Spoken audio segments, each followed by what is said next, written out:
할렐루야. 네, 오늘은 10월 세 번째 주일입니다. 이제 우리 다 같이 일어나십시다. 여호와 하나님 앞에 찬양 드리겠습니다.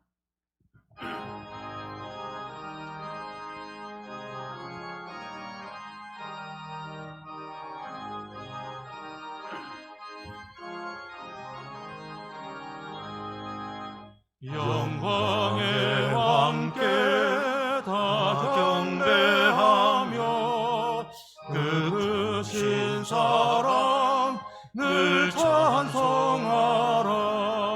예부터 영원히 참방패시니 그 영광의 주를 다 찬송하라. 능력과 은혜 다 찬송하라. 그 옷은 햇빛 그 집은 궁창 그 누의 소리로 주노하시고 폭풍의 날개로 달려가신다.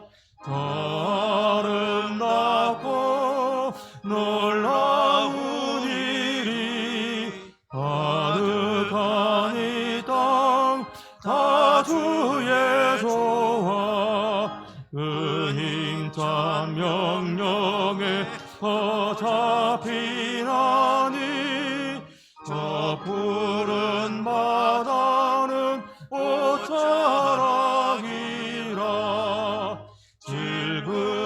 질그릇같이 연약한 인생 의지하여 늘 강건하리. 온 백성 지으신 만왕이시니 그 자비 영원히 변함없어라.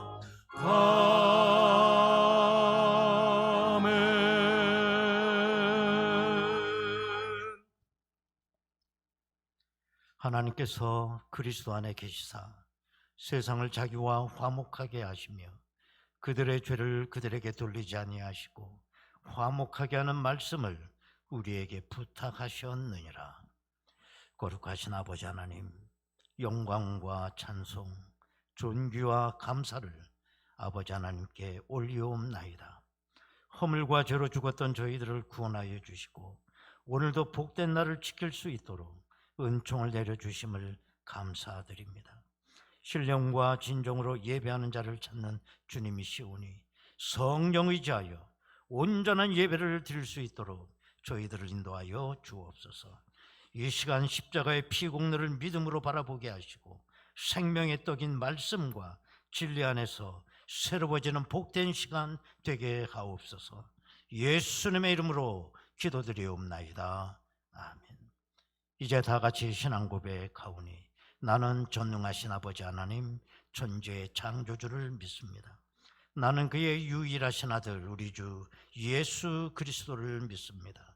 그는 성령으로 잉태되어 동정녀 마리아에게서 나시고 본디오 빌라도에게 고난을 받아 십자가에 못 박혀 죽으시고 장사된 지 사흘 만에 죽은 자 가운데서 다시 살아나셨으며 하늘에 오르시어 전능하신 아버지 하나님 우편에 앉아 계시다가 거기로부터 살아있는 자와 죽은 자를 심판하러 오십니다. 나는 성령을 믿으며 거룩한 공교회와 성도의 교제와 죄를 용서받는 것과 몸의 부활과 영생을 믿습니다. 아멘.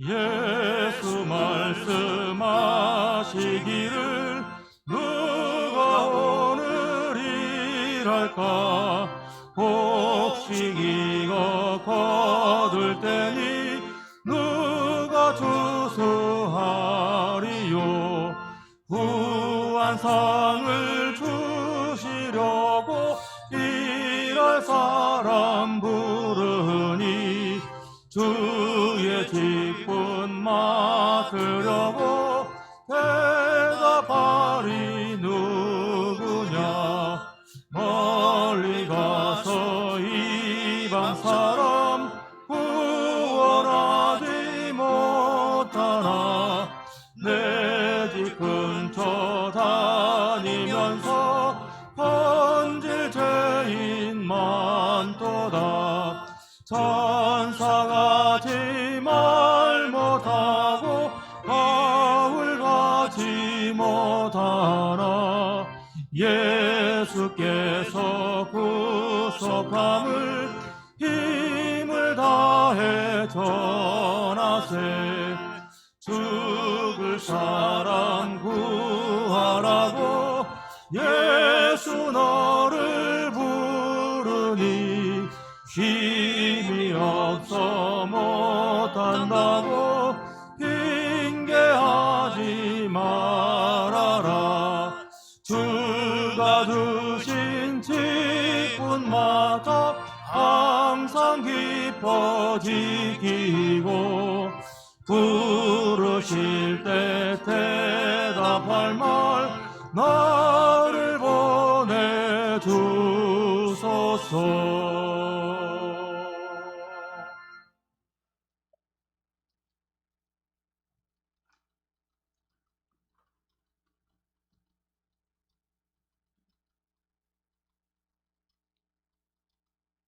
하나님 아버지, 존귀와 영광을 하나님 아버지께 드립니다. 하나님 오늘도 저희들을 사랑하여 주셔서 하루의 삶을 선물로 주셨고 한 주간의 삶도 저희 성도를 지켜주사 이 호흡기 질병 속에서 하나님을 찬양하고 부족하지만 하나님 앞에 기도하고 하나님의 말씀을 묵상하고 살아가게 해주시는 은혜 감사드립니다. 하나님 저희들이 주님 앞에 나올 때 이 세상에서 저희들이 생각으로 지은 죄, 마음으로 지은 죄, 우리의 입술과 행동으로 지은 죄가 많이 있습니다. 이 시간 우리 구주 예수 그리스도 보혈의 피로 다시 한번 씻어주사 거룩한 백성으로 의의 옷을 입고 주님 앞에 온전히 예배드리게 하여 주시옵소서. 하나님 교회를 사랑하시는 주님, 교회를 아버지와 핏값으로 사신 주님, 하나님 여러 가지로 교회가 어려움 속에 있는 교회들이 많이 있습니다. 하나님 아버지 특별히 작은 교회, 하나님 아버지와 미자렙 교회에 위하여 기도합니다. 하나님 그곳에도 하나님의 거룩한 백성이 있어서 한 영혼이 천하보다 귀하기 때문에 그곳에 하나님의 교회가 세워졌건만 하나님 아버지 이런 코로나 팬데믹 현상으로 말미암아 어려움 속에 있는 미자렙 교회에 의해 하나님 같이하여 주시고 특별히 아버지와 교회를 돕는 저희들 마음이 일어나게 해주시고 하나님 아버지와 그 미자렙 교회를 위하여 기도하게 하여 주시옵소서. 오늘 또 예배드릴 때 성령께서 같이 해주시고 적은 무리가 모일지라도 그곳에 하나님 능력이 나타나게 해주시고 뜨거운 말씀이 선포되게 하여 주시옵소서. 하나님 또 멀리 세계 만방의 주의 귀한 종들이 복음을 전하고 하나님이여 교회를 세우고 나가 있습니다. 하나님 여러 가지 조건 어려움 속에서 비난과 아버지여 하나님 고난 속에서도 주의 복음을 전하고 있는 하나님의 거룩한 선지자 하나님 아버지 우리 선교사님들 위해 오늘 또 성령께서 같이 해주시고 뜨겁게 역사해 주사 교회가 우측되지 않게 해주시고 부흥케 하여 주시옵소서. 특별히 우리 교회가 파견한 저 필리핀, 인도네시아 하나님께서 지켜주시고 성령이 뜨겁게 역사하는 교회들이 되게 하여 주시옵소서. 하나님 오늘 또 주님께 간절히 기도하옵나니 하나님 우리에게 믿음을 더하여 주시옵소서. 믿음이 없이는 하나님을 기쁘시게 할 수 없다고 하셨사오니 우리들에게 믿음을 더하여 주시고 믿음의 주요 온전케 하시는 우리 주 예수 그리스도를 바라보게 하여 주시옵소서. 오늘 또 말씀을 들을 때 우리 깨닫게 하여 주시고 하나님 아멘으로 하나님의 말씀을 받아들이게 하여 주시옵소서. 특별히 하나님 아버지 우리의 부모와 우리의 형제들을 위하여 기도합니다. 하나님 평생 동안 예수님을 믿고 이제 하나님 아버지 육신이 연약하여 하나님 아버지 병든 자, 하나님 아버지 또 어려움 당하는 자, 하나님 우리의 부모님들을 위하여 기도하옵나니 이제 천국의 소망을 가지게 하여 주시고 하나님 나라에 들어갈 때까지 하나님 잘 보호하여 주시고 지켜주시고 아프지 않게 하여 주시옵소서. 그래 그 아버지 넉넉히 천국에 들어가 우리 주님 품에 안기게 하여 주시옵소서. 또 우리들의 자녀를 위하여 기도합니다. 하나님 너희는 너와 내 자녀를 위하여 올라가신 주님, 오늘 또 아버지 우리 자녀들의 구원을 위하여 우는 부모님들이 있습니다. 그 기도를 들어주시고 우리 자녀들이 하나님 앞으로 다 돌아오게 하여 주시옵소서.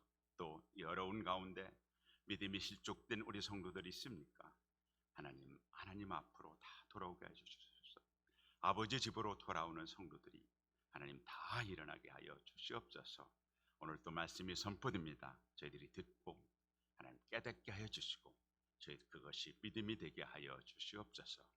예배의 시중을 주님께 의탁드리고 우리를 죄악에서 구원하신 예수 그리스도의 이름으로 간절히 기도하옵나이다. 아멘.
은혜로우신 아버지 하나님, 이렇게 날씨가 갑자기 추워졌습니다. 우리가 건강에 손상 입지 아니하도록 우리의 삶의 자리를 지켜주시기를 원합니다. 하나님 아버지, 저희들이 10월 예배 회복을 위해서 기도했는데 또 하나님께서 저희들에게 조금이나마 예배를 회복할 수 있도록 은혜를 주셨음을 감사드립니다. 하나님 아버지, 다시는 옛날 그 어려웠던 시절로 되돌아간 일이 없도록 도와주시고 우리의 일상과 예배가 완전히 회복될 수 있도록 은혜를 더하여 주옵소서. 하나님 아버지, 오늘도 헌신의 자리에 나왔습니다. 하나님 아버지, 저희들의 뜨거운 헌신을 연락하여 주시고 저희들의 삶의 자리가 복되게 하옵소서. 입시를 앞두고 있는 우리 수험생들, 하나님께서 건강도 지켜주시고 지혜도 주셔서 잘 마무리할 수 있도록 인도하여 주옵소서. 하나님 아버지, 오늘도 말씀 가운데 응답을 알게 하시고 하나님 아버지여, 거기서 또 내가 어떻게 승리해야 될 수 있는가 믿음을 회복하는 복된 시간 되기를 원하옵고 예수님의 이름으로 기도드리옵나이다. 아멘. 하나님의 말씀을 보시겠습니다. 구약성경 이사야서 6장 6절에서 13절까지 말씀 되겠습니다. 구약성경 이사야서 6장 6절에서 13절 이제 봉독합니다. 그때에 그 스랍 중에 하나가 부젓가락으로 제단에서 집은 바 핀 숯을 손에 가지고 내게로 날아와서 그것을 내 입술에 대며 이르되 보라, 이것이 내 입에 닿았으니 내 악이 제하여졌고 내 죄가 사하여졌느니라 하더라. 내가 또 주의 목소리를 들으니 주께서 이르시되 내가 누구를 보내며 누가 우리를 위하여 갈고 하시니 그때에 내가 이르되 내가 여기 있나이다, 나를 보내소서 하였더니 여호와께서 이르시되 가서 이 백성에게 이르기를 너희가 듣기는 들어도 깨닫지 못할 것이요 보기는 보아도 알지 못하리라 하여 이 백성의 마음을 둔하게 하며 그들의 귀가 막히고 그들의 눈이 감기게 하라. 염려하건대 그들이 눈으로 보고 귀로 듣고 마음으로 깨닫고 다시 돌아와 고침을 받을까 하노라 하시기로. 내가 이르되 주여 어느 때까지니까 하였더니 주께서 대답하시되 성읍들은 황폐하여 주민이 없으며 가옥들에는 사람이 없고 이 토지는 황폐하게 되며 여호와께서 사람들을 멀리 옮기셔서 이 땅 가운데 황폐한 곳이 많을 때까지니라. 그 중에 10분의 1이 아직 남아 있을지라도 이것도 황폐하게 될 것이나 밤나무와 상수리나무가 배임을 당하여도 그 구루터기는 남아있는 것 같이 거룩한 씨가 이 땅의 구루터기니라 하시더라. 아멘. 윤광로 집사님 특별 찬양으로 영광 올리겠습니다.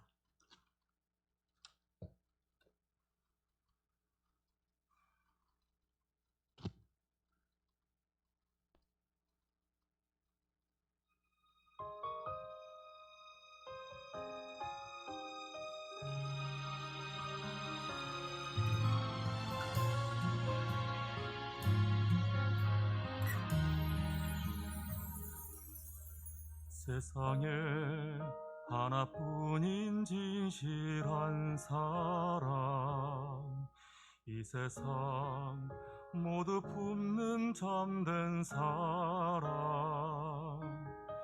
연약한 나에게도 찾아오셔서 그 사랑 내가 전하게 하네. 부족한 입술로 주 찬양합니다. 부족한 나를 드려 예배합니다. 헛되고 거짓된 마음 다 버리고 주 품에 내가 안기어가리. 나누고 비우고 섬기고 사랑하는 하나님의 성실한 일꾼 되길. 세상의 어떤 것도 이기지 못하는 예수의 사랑의 마음으로 살아내게 하소서.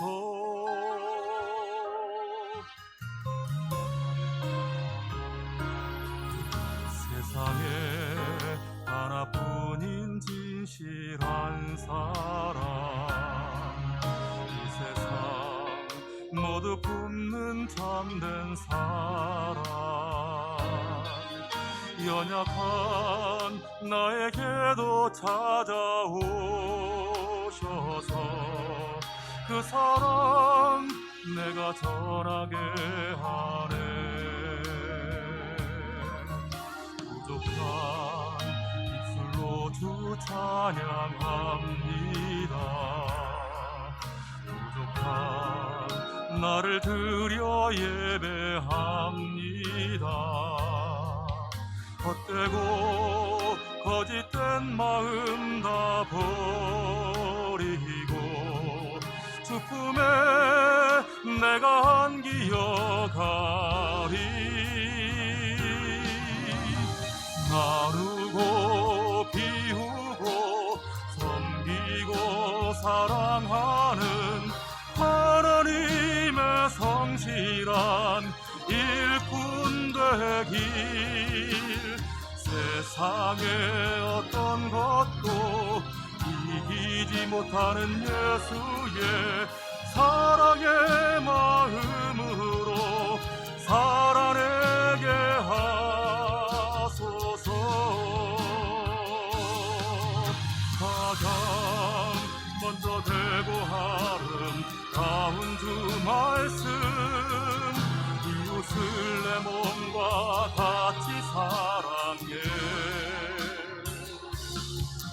지쳐버린 영혼 돌보며 예수 따라가는 하나님의 사람 되게 하소서.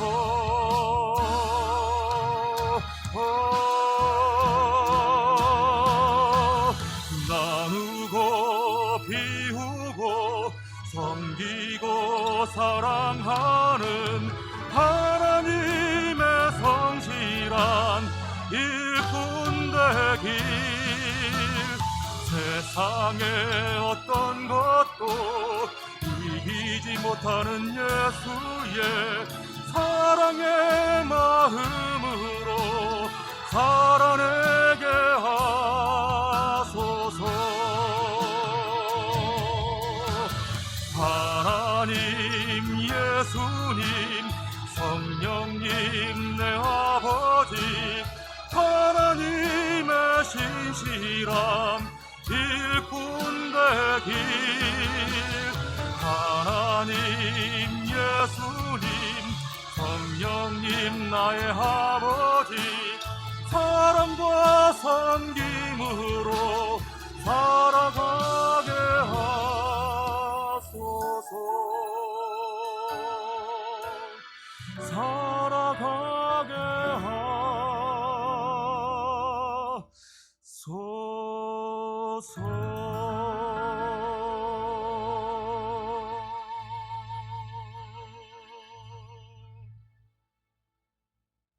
아멘.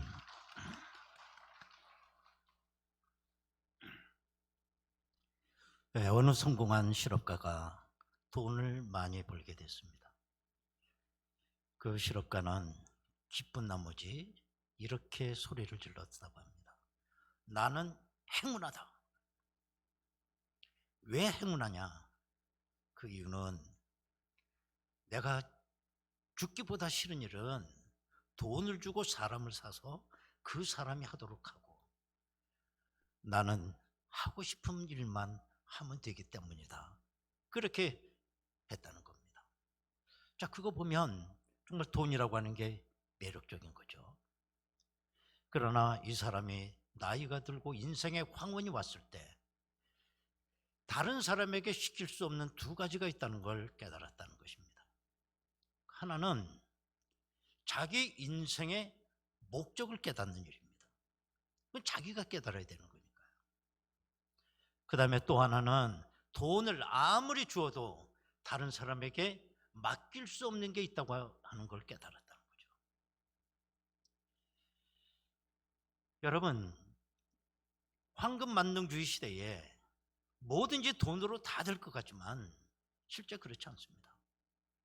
요즘에 뉴스를 도배하고 있는 게 뭡니까?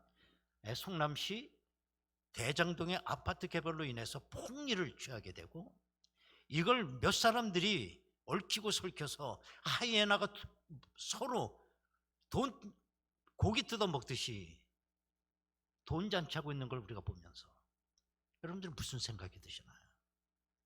허탈하지 않나요? 여러분, 그러나 허탈할 거 없습니다. 정말 돈으로 해결할 수 있는 건 가장 쉬운 방법이에요. 돈의 가치만큼 아무 가치 없는 일들입니다. 정말 인생에 중요하고 가치 있는 것들은 다 돈으로 해결할 수 없는 것들입니다. 인간이 구원받는 문제, 인간이 죽고 사는 문제, 우리 인간이 가져야 될 믿음과 소망과 사랑, 돈으로 해결할 수가 없어요. 뭐 그런 말이 있지 않습니까? 내가 돈으로 침대, 고급 침대는 살 수 있어도 잠은 살 수가 없다. 내가 돈으로 고급 음식은 살 수 있어도 입맛은 살 수가 없다. 내가 돈을 가지고 최고급 저택은 살 수 있어도 행복은 살 수 없다. 이런 말이 있지 않습니까? 이런 의미에서 우리 인간은 참 오묘하고 아주 신비스러운 존재인 것입니다. 우리 인간은 기계적인 존재가 아니라 하나님의 섭리와 계획이 들어있는 존재예요. 그렇기 때문에 우리 인간은 단순한 존재가 아니라는 것입니다. 존재론적 의미에서 인간이 우연히 존재하게 됐다고 한다면 그 얼마나 맹랑하고 허무한 얘기예요. 그 대표적 사상이 뭐냐면 진화론이죠. 단세포가 끝없이 분열이 되고 진화하는 가운데에 어쩌다 파생돼서 나온 것이 우리 인간이라고 한다면 기가 막힌 얘기 아니겠습니까? 그러나 성경은 그렇게 말씀하고 있잖아요. 우리 인간은 우연한 존재도 아니고 진화론적 존재도 아니고 불교에서 말하는 전생의 부산물로 태어난 존재도 아니라는 거예요.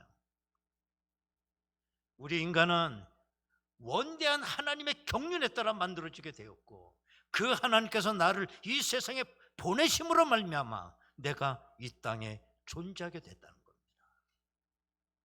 여러분, 내가 내 존재에 대한 이와 같은 인식이 분명하게 되면 그 다음부터 내 인생은 강한 존재로 변한다는 거예요. 불교에서는 윤회 사상을 얘기하고 있습니다. 전생의 업보에 따라서 그 다음 세대는 심판적 존재로 환생을 한다는 겁니다. 고약한 인생을 살았으면 고약한 존재로 환생하는 거예요. 뭐 짐승으로 태어난다든지. 만약에 그 윤회 사상이 사실이라고 한다면 죄송한 말씀이지만 사람들이 저보고 개새끼라고 욕을 해도 그건 욕이 아닙니다. 왜? 내 전생이 개일 수 있으니까. 그러나 신앙의 세계는 그렇지 않습니다. 하나님의 필요에 따라서 우리는 보냄을 받은 존재예요. 그렇기 때문에 우리는 우연한 존재가 아니라 필연적 존재라는 거예요.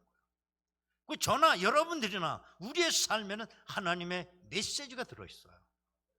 내가 그것을 깨닫는 그 순간 나의 삶 앞에 우리는 너무너무 엄숙해지는 것입니다.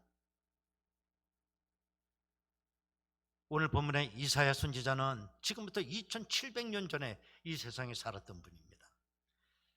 이사야가 살던 그 시대는 한마디로 말하면 완전히 타락한 시대였어요. 그래서 하나님께서 당신의 백성이 타락한 모습을 보며 슬퍼하시고 당신의 계시의 메시지를 저 사람들 앞에 선포할 사람을 찾으셨습니다. 그러나 그런 사람을 찾을 수가 없었어요. 그래서 오늘 그 본문에 이렇게 보면 이사야 6장 8절입니다. 내가 또 주의 목소리를 들으니 주께서 이르시되 내가 누구를 보내며 누가 우리를 위하여 갈꼬 하시니 그때 내가 이르되 내가 여기 있나이다. 나를 보내소서. 이렇게 하나님께서 사람을 찾으실 때 이사야가 제가 여기 있습니다. 저를 보내십시오. 라고 응답했다는 겁니다. 여러분, 여기서 우리가 잘 기억해야 됩니다. 하나님의 부르심, 이 콜링에 대해서 내가 응답하는 그 순간에 나는 사명적 존재로 변한다는 거예요. 이건 이사야뿐만 아니라 저나 여러분이나 똑같아요. 하나님의 부르심에 내가 응답하는 순간 나는 그 순간부터 사명적 존재가 된다는 겁니다. 그런데 오늘 본문에 보면 이사야를 통해서 사명적 존재의 특징이 있다는 걸 볼 수가 있습니다. 여러분, 이 특징 때문에 사명자는 세상에서 제일 강한 자가 되는 것입니다. 자, 그러면 사명적 존재의 특징이 뭐냐? 그 첫 번째는 자발적인 데 있는 겁니다. 여러분, 똑같은 하나님의 일이지만 억지로 남이 시켜서 타의해서 하게 되면 그건 능력이 없어요. 기쁨도 없고 행복도 없어요. 참 그리스도인의 특징이 뭐냐? 자발성에 있는 겁니다. 우리나라 구석구석 보면 이렇게 자원봉사자들이 많더라고요. 정말 우리나라가 그래도 살만한 거죠. 자원봉사자들을 보면 하루 종일 일을 하지만 일당이 주어지잖아요. 이 사람들은 그 일 안 해도 되는 사람이에요. 그리고 그 힘든 일을 하지만 행복해요. 그 이유는 왜일까요? 자기가 자발적으로 선택한 일이니까요. 한참 병원을 잘 운영하던 어떤 의사가 병원 문을 닫고 갑자기 중국 사할린으로 선교사로 떠납니다. 어떤 교수가 어느 날 갑자기 사표를 던지고 아프리카 카메룬으로 선교사로 떠났습니다. 여러분, 그걸 누가 시켜서 하는 겁니까? 아니, 돈 주고 하라고 해도 할 수 있겠어요? 그러나 그 선교사의 가시밭길을 걸어가도 그야말로 행복한 이유는 내가 자발적으로 선택한 일이니까. 이게 사명적 존재의 특징입니다. 이사야는 왕족이죠. 때문에 가만히 있어도 잘 먹고 잘 살 수 있는 사람입니다. 굳이 이 선지자의 길을 걸어가지 않아도 돼요. 그러나 하나님께서 내가 누구를 보낼까 부르실 때 자발적으로 응답한 거야. 때문에 이사야는 능력의 길을 걸어갈 수 있었고 대선지자가 될 수 있었다라는 것입니다. 그 다음 사명적 존재 두 번째 특징이 뭐냐면 집중된 마음을 집어넣는다는 거예요. 여러분, 그리스도인이 강한 이유는 왜일까요? 마음을 집중하기 때문에 그런 것입니다. 때문에 아름답고 기쁘고 능률이 있고 기적이 있어요. 마음이 그 속에 들어가기 때문입니다. 혹시 여러분들 사역을 감당하시다가 힘들다, 그거 느끼신 적 있나요? 만약에 그렇다면 그건 사역이 힘든 게 아니에요. 내 마음이 거기 집중되지 않기 때문에 그렇습니다. 마음이 들어가지 않는 거, 이건 사역이 아니라 중노동하고 있는 겁니다. 예배도 마찬가지예요. 내 마음이 집중이 될 때, 마음이 그 예배에 실릴 때 산제사가 되는 것이고 신령과 진정으로 드리는 예배가 되는 거지. 거기 마음이 들어가지 않는 예배, 그 예배가 아니라 중노동입니다. 마음에도 없는 한번 예배 드려보세요. 얼마나 이게 곤혹스러운 겁니까? 마음이 들어가지 아니하면 거긴 아름다움이 없어요. 마음이 들어가지 아니하면 형식화만 됩니다. 형식화 속에는 기품도 없고 뜨거움도 없고 내용도 없고 향기도 없어요. 여러분, 제발 마음에 없는 일을 하지 않길 바라요. 본인도 힘들고 그걸 쳐다보는 사람은 더 힘들어. 우리가 살다 보면 어차피 해야 되는 일들이 있어요. 죽고 나서는 꼭 해야 될 일이 있습니다. 그런 일이 있다고 한다면 마음을 넣어서 하세요. 마음을 억지로 하지 말고. 2차 세계대전 때 있었던 일이라고 그럽니다. 어떤 젊은 사병 하나가 적군으로부터 총에 맞은 거예요. 큰 부상을 입었습니다. 이걸 보고 있던 군목이 막 뛰어가서 그 젊은 사병의 손을 얹고 기도를 해 주었어요. 그래도 너무 중상인지라 살 것 같지를 않아요. 그래서 이 군목은 젊은 사병에게 이렇게 말을 했어요. 유언이 있으면 한번 해보시오. 그럴 때에 이 젊은 사병은 이렇게 이야기를 했습니다. 저희 어머니에게 전해 주십시오. 당신의 아들은 기쁘게 눈을 감았다고 그렇게 전해 주십시오. 그래서 이 젊은 사병이 이제 임종을 하는가 봤더니 무슨 할 말이 또 있는지 겨우 눈을 떼면서 또 얘기를 해요. 목사님, 한 가지만 더 말씀드리겠습니다. 제가 교회 학교 다닐 때 나의 선생님에게 좀 전해 주십시오. 당신의 제자는 선생님의 가르침을 아직까지 잊지 않고 있다고. 내가 그리스도인으로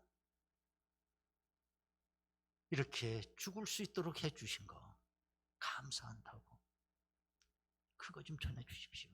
그리고 임종을 한 거예요. 전쟁이 끝나고 이 군목 이분은 이 젊은 사병의 유언을 들고 그 교회를 찾아갔습니다. 교회를 찾아가서 그 교회학교 선생님을 만났어요. 그리고 그 젊은 사병의 유언을 전해 주었습니다. 그랬더니 그 여자 선생님이 끝없이 오열하고 오는 거예요.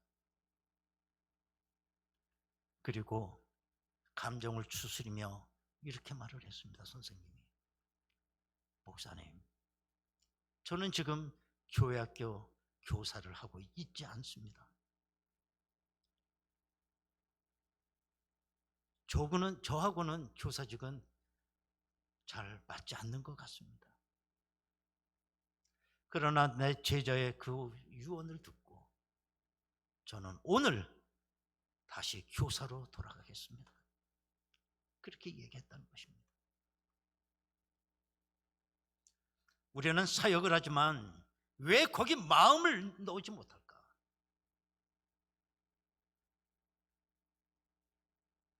그건 나하고 어울리지 않는다고, 바쁘다고, 시간이 없어서, 다른 일이 많기 때문에 우리는 내 사역에 마음을 집중하지 못해요. 그러나 여러분들이 하고 있는 그 일은 세상에서 가장 가치 있는 일을 여러분들이 하고 있다는 거예요. 그것 때문에 부름을 받았어요. 그런데 왜 우리는 거기 마음을 집중하지 못할까?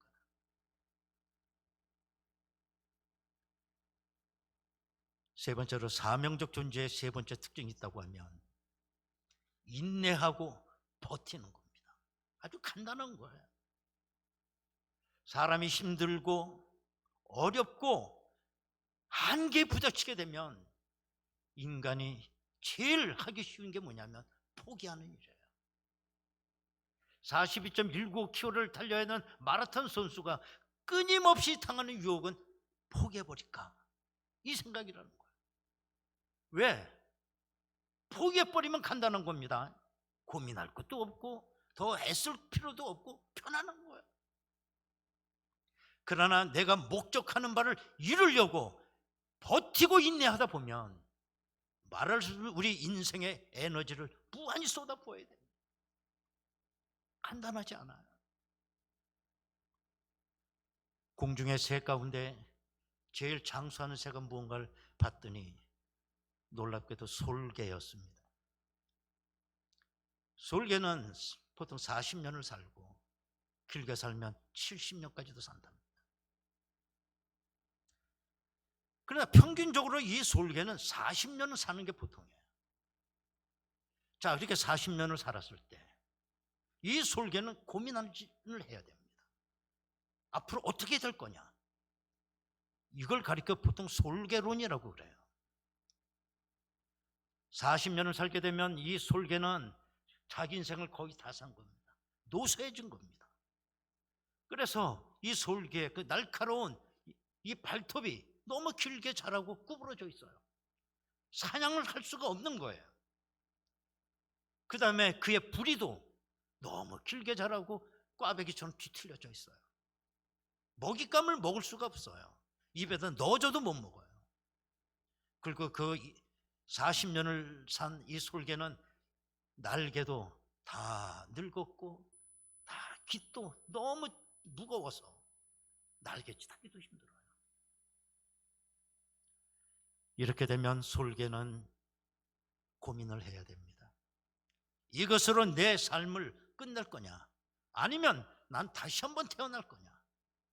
만약에 다시 한번 태어난다라고 하는 거, 이걸 결단했다고 한다면 그때부터 솔개는 6개월 코스의 생존을 위한 수행 기간을 맞춰야 돼요.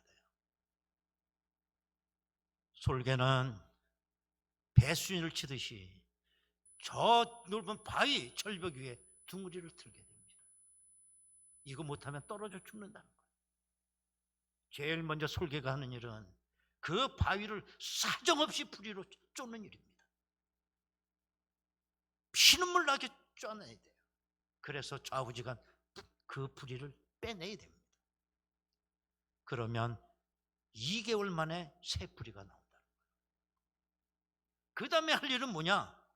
너무 길게 구부러진 그 발톱, 이걸 부리로 계속 쪄야 돼요. 그래서 그 발톱을 빼내야 됩니다. 얼마나 아프겠습니까?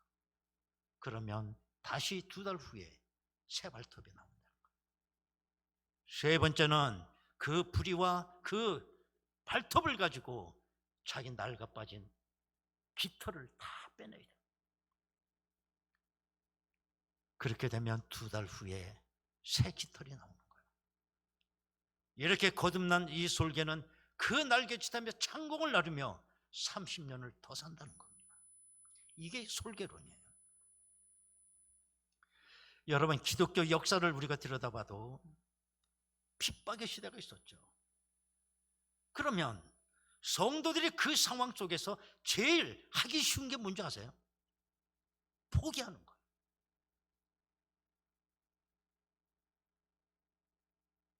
배교하는 거예요. 왜? 포기하는 순간 핍박도 안 오고 자유롭게 살 수 있으니까요.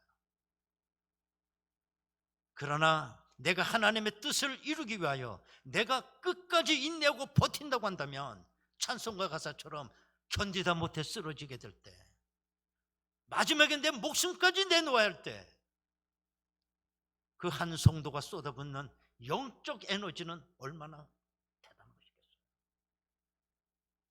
이게 사명자의 삶이죠. 이사야가 부름을 받고 백성들 앞에 나가 하나님의 메시지를 던졌을 때 백성들이 이사야의 말을 듣고 다 회개하고 하나님께 돌아왔을까요? 천만의 말씀이에요. 하나님의 일은 아스피린 약발 듣듯이 하는 대로 효과가 나지 않습니다. 이사야는 외쳤지만 오히려 돌아오는 건 백성들의 핍박이었어요. 그때 이사야는 얼마나 회의감이 들었겠으며 얼마나 이 사역을 내려놓을까 고민했겠습니까? 그런데 이 와중에 이사야가 아들 하나를 낳아요. 그리고 그 아들의 이름을 마헬살랄 하스바스라고 이름을 지어주었어요. 이사야서 8장 3절에 보면 내가 내 아내를 가까이 하매 그가 임신하여 아들을 낳은지라 여호와께서 내게 이르시되 그의 이름을 마헬살랄 하스바스라 하라. 그 뜻이 뭐냐? 속히 심판이 임하리라, 이런 뜻. 여러분, 세상에 있는 모든 부모가 자식을 낳고 정말 세상에서 가장 아름답고 의미 있고 멋있는 이름을 지어주고 싶은 게 인지상정 아니겠습니까? 세상에 어떤 부모가 자기 아들을 낳고 마헬살랄 하스바스라고 이름 짓는 부모가 어디가 있겠어요? 이거는 그야말로 이사야가 마지막으로 쏟아붓는 몸부림이었어요. 말로 안 되니까. 그 완악한 백성 가운데 몇 사람은 그래도 관심을 갖지 않겠어요. 이사야 선지자가 아들을 낳았다면, 아유 글쎄 근데 그 이름이 마헬살랄 하스바스라고 지었다더구만. 아, 그 뜻이 뭔데? 속히 심판이 임한다는 뜻이래. 아, 뭐야, 왜 심판이 오는 거야? 누군가는 관심 갖지 않겠어요. 사명을 감당하기 위한 이사야의 마지막 몸부림이에요. 이사야는 핍박하는 자를 피해서 큰 나무 원통에 속에 들어가 숨습니다. 그랬더니 그 뒤 쫓아오는 사람이 톱으로 나무 원통 절반을 잘라. 그래서 이사야는 나무 원통과 함께 2조각이 나서 순교를 해요. 여러분, 하나님의 일은 취미로 하지 않습니다. 하나님의 일은 시간이 많이 남아서 여가선용으로 하나님을 하는 거 아닙니다. 사명적 존재는 그렇게 사역하지 않아요. 아프리카 나이지리아에서 10년 동안 사역했던 노엘 케네디라고 하는 그 선교사의 그 간증이 있습니다. 이분은 원주민 2명을 데리고 다른 원주민 마을로 가서 복음을 전하려고 그 2명의 원주민을 데리고 길을 갑니다. 길을 가는데 얼마쯤 가니까 큰 돌무더기를 쌓은 게 나와 있어요. 거기서 이 2명의 원주민은 큰 돌멩이 하나를 주워서 어깨에다 매는 겁니다. 그리고 선교사에게 선교사님도 돌을 어깨에다 매라고 그래요. 그러나 선교사는 내가 왜 돌을 매야 되는지 이유도 알 수가 없고 또 몸도 피곤하기 때문에 돌을 맬 수 있는 힘도 없어요. 그래서 그냥 원주민 뒤를 따라간 겁니다. 따라갔는데 얼마 가다 보니 그 앞에 물살이 빨리 흘러가는 큰 하천 하나가 나오는 거예요. 이 무거운 돌멩이를 어깨에 맨 원주민들은 그 물살 센 하천이지만 그 돌멩이 무게 때문에 안전하게 하천을 건너갔습니다. 선교사만 못 건너가는 거예요. 그때 그 원주민은 선교사에게 이렇게 말을 했습니다. 선교사님, 빨리 되돌아가서 거기서 돌멩이 하나 쥐고 빨리 오십시오. 그래서 선교사는 그 되돌아가 가지고 무거운 돌멩이 하나를 메고 온 거예요. 그리고 물 속에 들어갔는데 놀라운 일은 돌멩이가 별로 안 무거웠다는 겁니다. 왜? 물의 부력 때문에. 우리는 노엘 케네디 선교사처럼 무거운 짐을 지고 싶어 하지 않아요. 그럼에도 불구하고 하나님은 우리 어깨 위에 사명의 짐을 지워주신다는 거예요. 그런데 우리는 그 사명에 대해서 어떤 인식을 갖고 있느냐? 무겁다라고 하는 인식을 하고 있다는 거예요. 그래서 사명을 주어질 때 우리는 손살에 쳐요. 난 못한다고, 난 그러고 갈 능력 없다고 다 그래요. 그러나 여러분, 사명 접어서 짐을 접으세요. 생각보다 가볍습니다. 왜? 성령께서 도와주시니까요.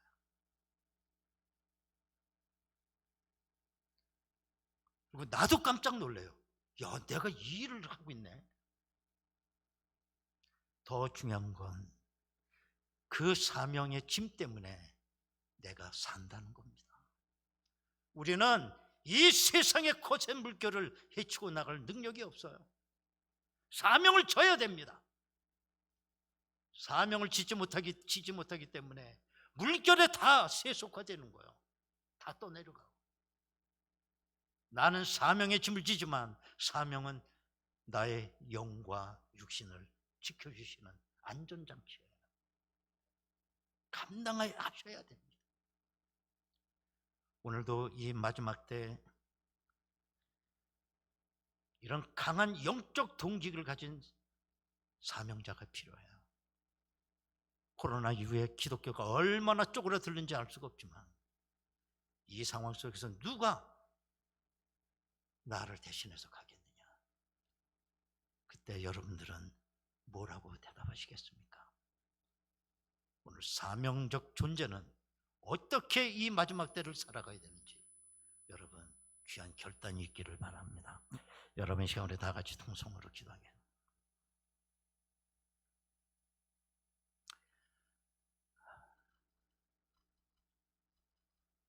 하나님께서 나를 부르실 때 내가 응답하는 그 순간 나는 사명적 존재로 변합니다. 그리스도인은 자발적으로 응답하고 내 마음을 거다 쏟아붓고 이루어질 때까지 인내하며 버티는 것입니다. 우리는 사명은 무거운 짐이라고 생각합니다. 때문에 하나님께서 부르실 때 손사래를 칩니다. 그러나 막상 또 져보면 그렇게 무겁지 않아요. 하나님이 도와주시니까요. 나는 사명의 짐을 졌는데 그 사명은 나를 지켜주시고 세상 물결에 떠나가지 아니하도록 내 영혼을 지켜주신다는 겁니다. 하나님 아버지, 오늘 이 순간도 하나님이 사람을 부르고 있습니다. 누가 나를 대신해서 갈까? 주여, 내가 여기 있습니다. 나를 사용해 주십시오. 대답할 수 있는 사람이 누구입니까? 이 시간 우리 다 같이 통성으로 기도하겠습니다. 은혜로우신 아버지 하나님, 감사합니다.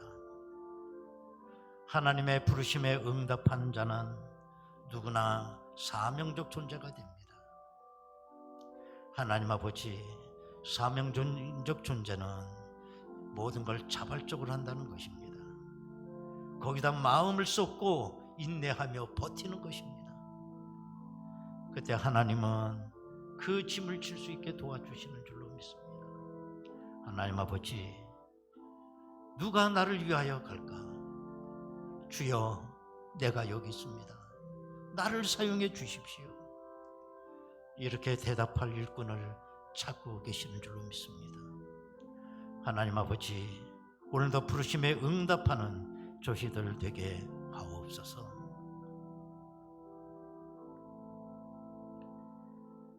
하나님 아버지, 지금 이 시대도 하나님은 일꾼을 찾고 계십니다.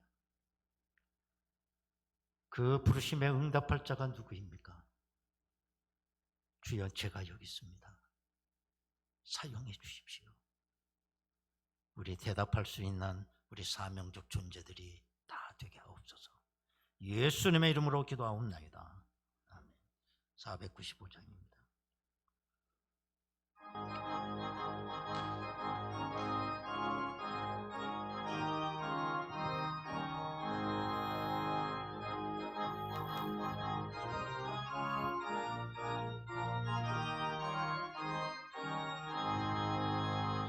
이는 곡식 거둘 자가 없는 이때에 누가 가서 거둘까? 내가 어찌 게으르게 앉아 있을까? 어서 가자 밭으로 보내주소서, 보내주소서. 재단 숯불 내 입술에 대니 어찌 주저할까? 주여 를 보내주소서. 주가 두루 다니시며 일꾼 부르나 따르는 자 적도다.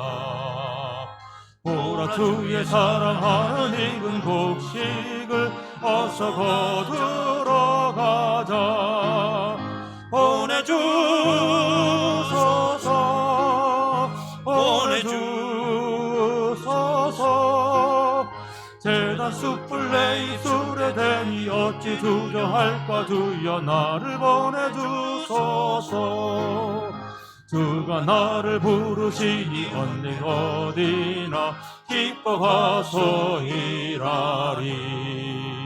주가 명령 내리실 때 능력 받아서 기뻐 거두리로다. 보내주소서, 보내주소서. 재단 숯불 내 입술에 대니 어찌 주저할까? 주여 나를 보내주소서.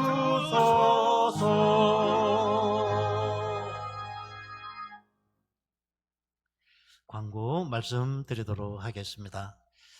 뭐 다 아시는 것처럼 다음 주일부터 예배 인원이 20%까지 우리가 예배 인원을 입장시킬 수가 있습니다. 단 조건은 20%는 예방 접종을 완료한 분에 한해서 20%가 해당이 됩니다. 여러분들 다 맞으셨죠? 어휴, 고개 끄덕거리는 게 아주 목 떨어질 것 같아. 자신 있게. 앞으로는 예방접종을 하셔야 돼요. 그래야 그나마 좀 특혜를 받으며 일상 회복하기 쉽습니다. 아무래도 많은 이제 걸림돌이 있겠죠. 여러분 다 맞으실 걸로 생각하고, 그래서 우리가 다음 주일부터는 모든 예배를 다 정상적으로 실시하려고 합니다. 대배는 물론 주일 저녁 예배, 수요 예배, 새벽 기도회 전체를 다 회복해서 이제 정상적으로 드릴 예정으로 있고, 이번에 그 방역 지침은 뭐 징검다리 지침이라고 하니까 11월부터 어떤 위드 코로나가 어떻게 시행될지는 모르지만 더 많은 진전이 있으리라고 생각을 합니다. 기도 좀 많이 해주시고요. 또 이렇게 변동사항은 문자로 알려드리도록 하겠습니다. 필리핀, 인도네시아 선교지를 위해서 기도해 주시기를 바랍니다. 너무 열악하다 보니까 코로나 걸려놓고도 그걸 몰라요. 죽으면서도 코로나로 죽은 걸 몰라. 좀 답답하죠. 정말 여러분들의 기도가 많이 필요합니다.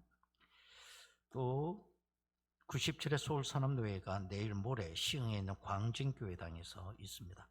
위해서 기도하시기를 바라고, 또 이렇게 환절기라 그런지 우리 많은 어르신들이 매주 세상을 떠나시네요. 그래서 지난 주간도 하선홍 성도님, 하상민 집사님 부친 되신데 지난 주간은 장례가 있었고요. 지금 또 장례가 또 하나가 있습니다. 우만년 집사님, 박희숙 집사님 친정어머니인데 지난 금요일 세상을 떠나셨어요. 이름은 만년인데 91세만 사셨어요. 그래서 오늘 장례지만 주일이기 때문에 내일 장례를 한다고 합니다. 인천 한림병원 장례식장에 빈소가 있습니다. 조문을 원하시는 경우에 개별적으로 하시기 바라겠습니다. 이제 우리 다 같이 일어나시겠습니다. 우리 인사 나누십시다. 할렐루야. 감사합니다.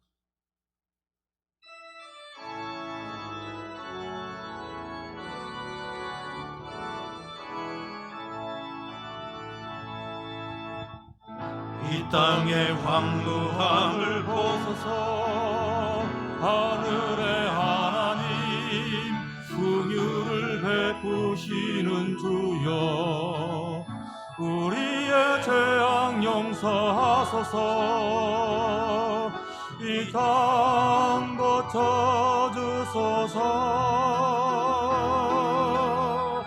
이제 우리 모두 하나 되어 이 땅에 무너진 기초를 다시 쌓을 때 우리의 우상들을 태우시 성령의 불 주시옵소서. 할렐루야. 성령의 불길 타오르게 하소서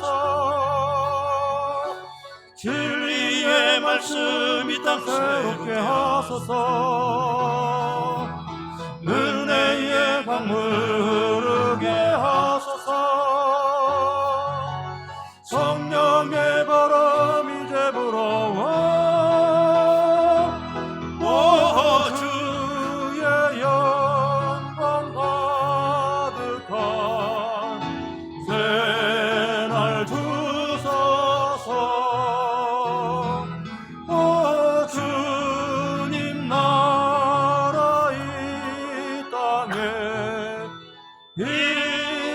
임하소서 부흥의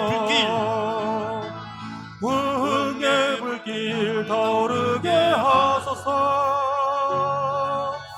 진리의 말씀 이 땅 새롭게 하소서 은혜의 강물 흐르게 하소서 성령의 바람 이제 불어 두 손 들고 찬양하겠습니다. 오 주의 영광 가득한 새날 주소서 오 주님 나라 이 땅에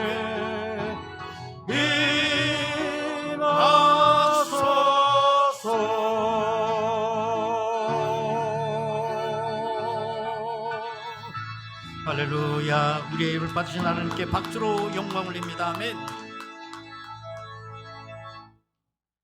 지금은 우리 주 예수 그리스도의 은혜와 아버지 하나님의 극진하신 사랑하심과 성령님의 감동하시고 내주 충만 교통 역사하심이 오늘 이 마지막 때 누가 나를 위하여 갈고 내가 여기 있습니다. 응답하며 하나님의 사명적 존재로 영광 올리며 살아가기를 원하는 저희들 심령 위에, 이 제단에 속해 있는 모든 권속들 위에 지금으로부터 영원토록 함께 하시옵기를 간절히 축원하옵나이다. 아멘.